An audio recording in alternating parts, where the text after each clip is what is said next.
yang ku terima darimu. Dengan apa ku membalas cintamu? Oh Yesusku, ku mau selalu bersyukur, selalu bersyukur. Kau Tuhan yang setia, yang selalu menopang. Ku mau selalu bersyukur, selalu bersyukur. Kau Bapakku yang setia.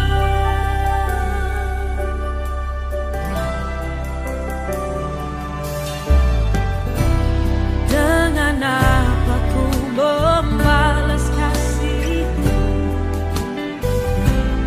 yang ku terima darimu? Oh, dengan apa ku membalas cintamu? Oh Yesusku, ku mau selalu bersyukur, selalu bersyukur. Kau Tuhan yang setia, yang selalu menopang. Ku mau selalu bersyukur, selalu bersyukur. Kau Bapakku yang setia.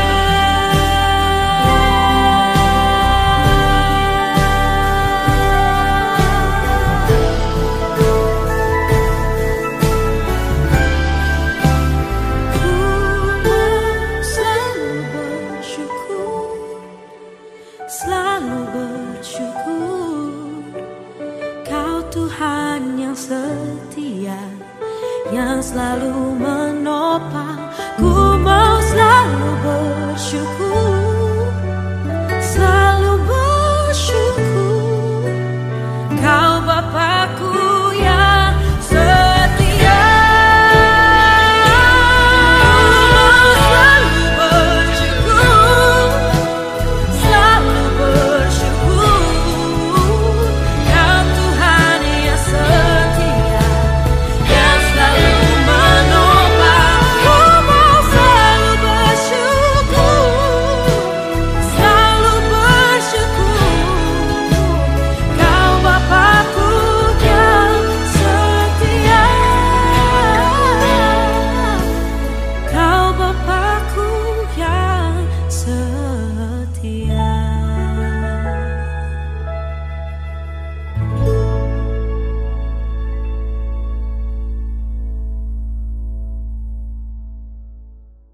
Puji Tuhan. Shalom saudara dikasih oleh Tuhan. Senang sekali saya bisa bertemu dengan Bapak dan Ibu di dalam PCC online pada pagi hari ini. Bapak dan Ibu, hari ini saya akan kembali memberikan sebuah renungan firman Tuhan. Dan tentu saja renungan firman Tuhan itu akan memberikan kita kekuatan yang baru. Tentu saja firman Tuhan itu berdampak untuk iman kita. Dan yang pasti, kita pasti lebih mengasihi Tuhan. Bapak dan Ibu, hari ini tema khotbah saya adalah 7 sikap orang percaya dalam menghadapi COVID-19. Judul khotbah saya atau tema khotbah saya pada pagi hari ini adalah 7 sikap orang percaya dalam menghadapi COVID-19. Bapak dan Ibu, tentu saja kita sebagai orang percaya, kita harus memiliki sikap bagaimana kita menghadapi COVID-19. Karena kita sebagai anak Tuhan itu berbeda dengan orang yang di luar Tuhan. Jadi kalau kita di dalam Tuhan, ada sikap yang harus kita percayai, yang harus kita imani. Bagaimana caranya? Yang pertama, saudara dikasih oleh Tuhan, kita tidak perlu khawatir. Jangan khawatir. Firman Tuhan mengatakan di 1 Petrus 5 ayat yang ke-7 dikatakan, serahkanlah segala kekhawatiranmu kepada Tuhan dan Tuhan akan pelihara hidup kita. Bapak dan Ibu, saudara dikasih oleh Tuhan, saya percaya hari-hari ini banyak orang yang tidak nyaman. Ya, dengan diadakannya PSBB dari pemerintah, pembatasan sosial berskala besar, membuat orang-orang sulit untuk beraktivitas. Apalagi orang-orang yang harus bekerja sebagai karyawan, mungkin saja dia dirumahkan. Atau kalau perusahaan itu tidak mem-PHK dia, mungkin mereka disuruh untuk bekerja di rumah. Hal itu kadangkala membuat mereka menjadi tidak nyaman, was-was, khawatir, saudara dikasih oleh Tuhan. Apalagi pada saat ini, Bapak dan Ibu, kita tahu ya, kebutuhan rumah tangga semakin lama semakin besar, tapi pendapatan tidak ada. Banyak orang yang merasa was-was, banyak orang yang merasa khawatir. Tapi jelas firman Tuhan mengatakan bahwa kita sebagai orang percaya harus memiliki sikap. Dan sikap kita adalah jangan khawatir. Karena Tuhan katakan di 1 Petrus 5 ayat 7 tadi dikatakan bahwa Tuhan akan pelihara hidup kita. Saudara dikasih oleh Tuhan, saya teringat oleh hamba Tuhan yang sangat luar biasa. Di 1 Raja-Raja 17, saudaraku, nabi itu, hamba Tuhan itu adalah Elia. Elia, saudara dikasih oleh Tuhan, begitu luar biasanya. Dia pun juga mengalami hal-hal yang sama seperti kita. Dia juga tidak nyaman, saudaraku. Tetapi di dalam ketidaknyamanan itu, saudara dikasih oleh Tuhan, Tuhan tetap membimbing dia, Tuhan tetap pelihara kehidupan Elia, saudara dikasih oleh Tuhan. Firman Tuhan dikatakan bahwa pagi dan petang burung-burung gagak itu memberi makan Elia, roti dan daging. Itu kan luar biasa. Tuhan kita adalah Tuhan yang sangat luar biasa. Oleh sebab itu, engkau tidak perlu khawatir. Engkau harus menentukan sikap untuk menghadapi COVID-19 ini, saudara dikasih oleh Tuhan. Yang kedua, sikap kita yang kedua, kita harus bertekun di dalam doa. Kita harus selalu bertekun di dalam doa. Filipi 4 ayat yang ke-6 mengatakan begini, jangan engkau khawatir, tapi nyatakanlah semua itu di dalam doa. Saudara dikasih oleh Tuhan, hari-hari ini kita harus bertekun di dalam doa. Kita harus tingkatkan doa kita. Kenapa kita harus tingkatkan doa kita, saudaraku? Supaya kita kuat. Orang percaya kekuatannya itu cuma di dalam doa. Semakin engkau banyak berdoa, maka engkau akan menjadi orang-orang yang lebih tangguh. Engkau menjadi orang-orang yang tidak gampang putus asa. Engkau menjadi orang-orang yang tidak mudah khawatir menghadapi hidup ini. Kenapa? Karena doa akan mengubah mental kita. Mental kita itu menjadi mental yang tangguh, saudaraku. Saudara dikasih oleh Tuhan, kita harus selalu berdoa. Berdoa untuk apa? Berdoa untuk kota kita. Berdoa untuk bangsa ini. Berdoa untuk dunia ini. Agar cepat-cepatlah Tuhan halaukan segala sakit penyakit, virus corona. Saudara dikasih oleh Tuhan, ayo mari.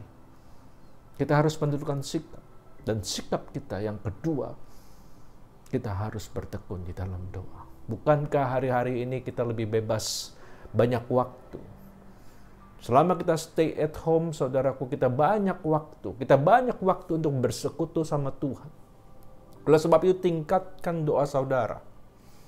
Percaya, ketika kita berdoa, hadirat Tuhan itu nyata. Ketika kita berdoa, kuasa Tuhan itu nyata. Haleluya. Sikap kita yang ketiga adalah mengucap syukur. Firman Tuhan katakan di 1 Tesalonika 5 ayat yang ke-18 dikatakan, mengucap syukurlah dalam segala hal, itulah yang dikehendaki Allah di dalam Kristus Yesus bagi kamu. Saudara dikasih oleh Tuhan, kita harus tetap bisa mengucap syukur untuk apa yang boleh terjadi, saudara dikasih oleh Tuhan. Seperti yang tadi saya setelah kupas di ayat yang di Elia itu, saudara. Di 1 Raja-Raja pasalnya yang ke-17, saudara, dikasih oleh Tuhan. Elia dipelihara Tuhan karena Elia bisa mengucap syukur. Mungkin Bapak dan Ibu bertanya, bagaimana Pak caranya saya bisa mengucap syukur dengan keadaan yang seperti ini? Kebutuhan begitu banyak, sedangkan pemasukan tidak ada. Bagaimana saya bisa mengucap syukur? Saudara dikasih oleh Tuhan, tahukah Bapak dan Ibu, ketika kita mengucap syukur, kita sedang menarik kembali kuasa Tuhan untuk memulihkan hidup kita. Kita mengucap syukur untuk segala hal.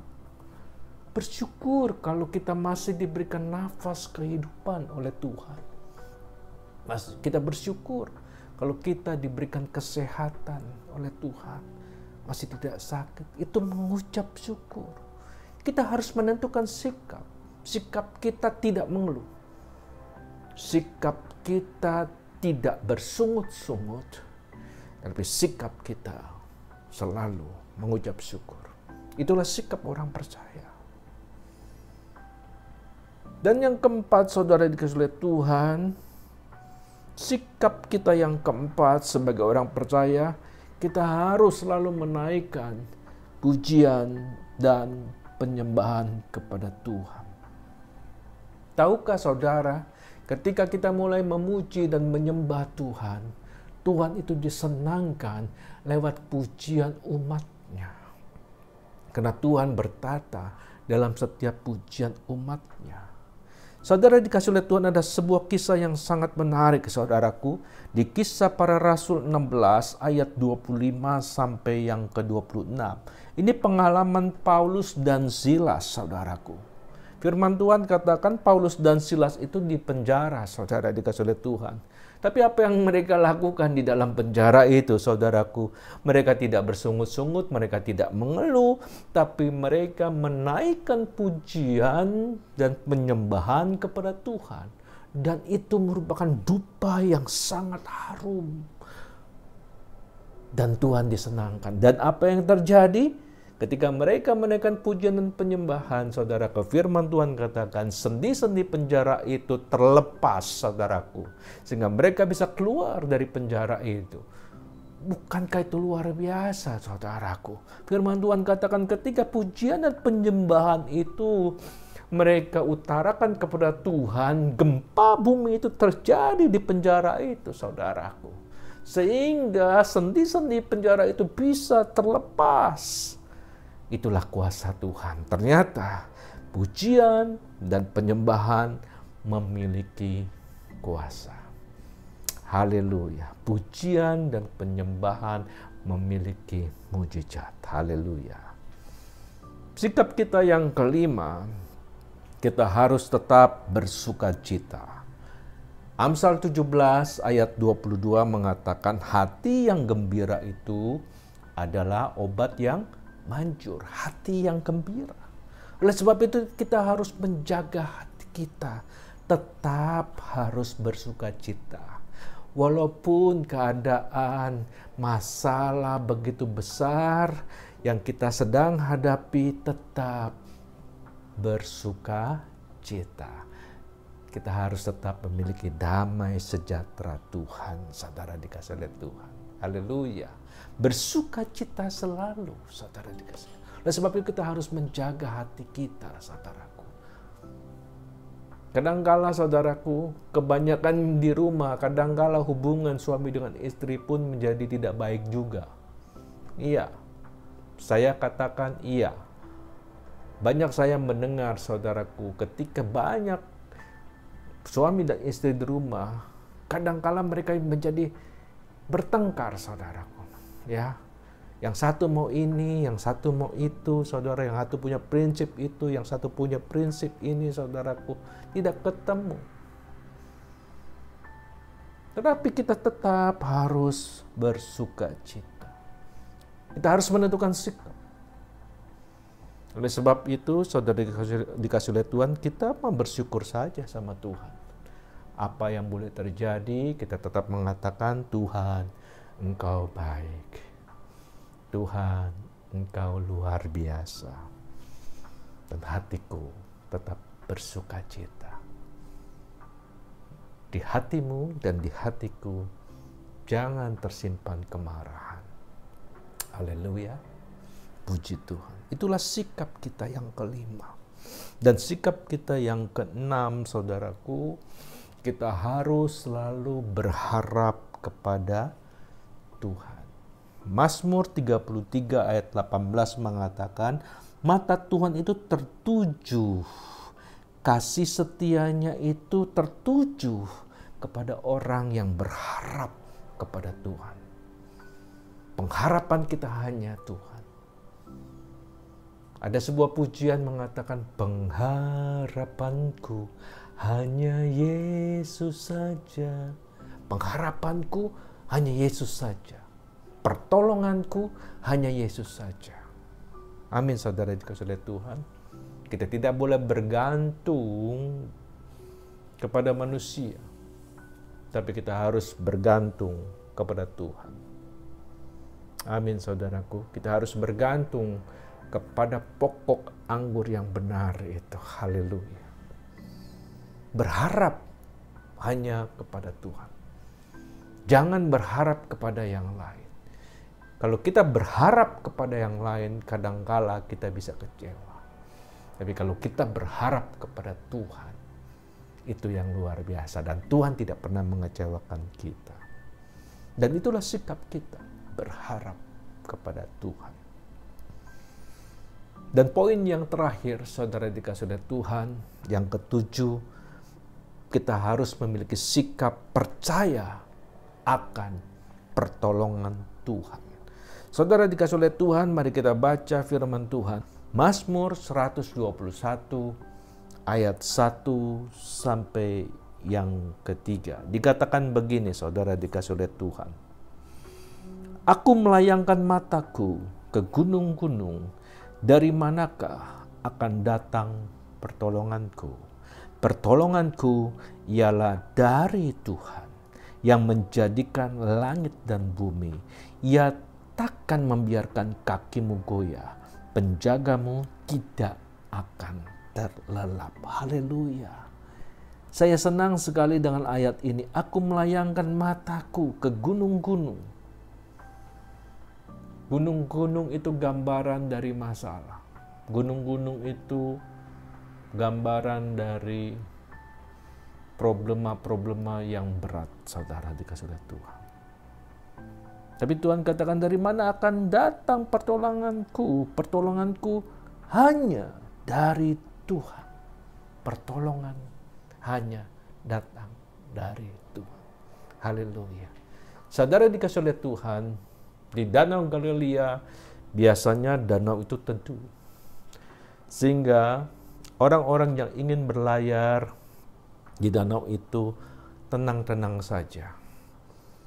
Tiba-tiba, saudaraku, Danau Galilea itu diombang-ambingkan karena angin sakal. Dan angin sakal membuat sebuah gelombang yang sangat besar.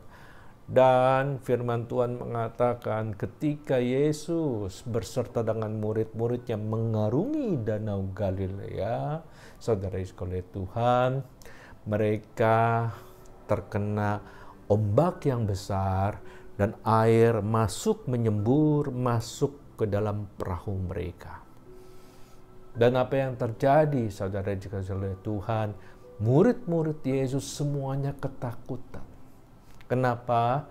Karena perahu itu hampir tenggelam. Saudara dikasih oleh Tuhan, tapi apa yang terjadi saudara dikasih oleh Tuhan? Ada murid Yesus berkata, "Guru, masakah engkau tidak menolong aku?" Lalu Yesus bangkit dan menghardik ombak itu dan dikatakan, "Tenang dan teduhlah." Dan pada saat itu, ombak itu menjadi tenang. Bukankah Yesus kita selalu membuat mujizat? Bukankah Yesus kita selalu memberikan pertolongan? Pertolongannya tepat, tidak terlalu cepat, tapi juga tidak terlalu lambat, saudaraku. Bukankah Yesus kita memiliki kuasa yang besar? Ombak, badai, COVID-19, hari-hari ini kita menghadapinya. Tapi percayalah, jika tiba pada saatnya, jika tiba pada waktunya, Tuhan akan memberikan pertolongan yang tuntas untuk dunia ini. Tuhan akan mendemonstrasikan kuasa-Nya. Dan saya yakin, ketika Tuhan berkata, COVID-19 aku perintahkan engkau keluar, engkau tinggalkan dunia ini. Saya yakin pada saat itu, virus corona sudah tidak ada lagi dalam dunia ini. Haleluya. Oleh sebab itu, kita harus percaya dan minta selalu pertolongan kepada Tuhan. Saudara dikasih oleh Tuhan, itulah sikap kita bagaimana kita menghadapi COVID-19 itu. Oleh sebab itu, hari ini, sebuah renungan yang singkat, sebuah renungan yang sederhana, kembali telah kita dengar bersama-sama. Yang pertama, kita tidak perlu khawatir. Yang kedua, kita harus selalu bertekun di dalam doa. Ketiga, kita harus mengucap syukur selalu. Keempat, kita harus menaikkan pujian dan penyembahan. Yang kelima, tetap bersukacita. Dan yang keenam, berharap kepada Tuhan. Dan yang terakhir, yang ketujuh, percaya akan pertolongan Tuhan. Amin. Mari kita berdoa. Bapa dalam surga, itulah kebenaran firman Tuhan yang telah kami dengar bersama-sama. Kami percaya Tuhan, Tuhan telah mengingatkan kembali kepada kami. Kami sebagai orang percaya, kami harus memiliki sikap untuk menghadapinya. Oleh sebab itu Tuhan, terima kasih atas taburan firman Tuhan yang telah kami dengar. Biarkan firman Tuhan yang kami dengar menjadi rema di dalam kehidupan kami. Kami percaya Tuhan, Engkaulah pertolongan kami satu-satunya. Engkaulah pengharapan kami satu-satunya. Oleh sebab itu kami tidak akan khawatir. Kami tidak akan takut, kami tidak akan cemas, karena Tuhan selalu berserta dengan kami. Tuhan selalu melindungi kami. Tuhan selalu berperang untuk kami. Terima kasih Bapa. Di dalam nama Yesus Tuhan, kami telah berdoa dan mengucap syukur. Haleluya. Amin. Tuhan Yesus memberkati kita semua. Sampai berjumpa di BCC online setiap minggu pertama dan yang minggu ketiga. Tuhan Yesus memberkati kita semua. Shalom.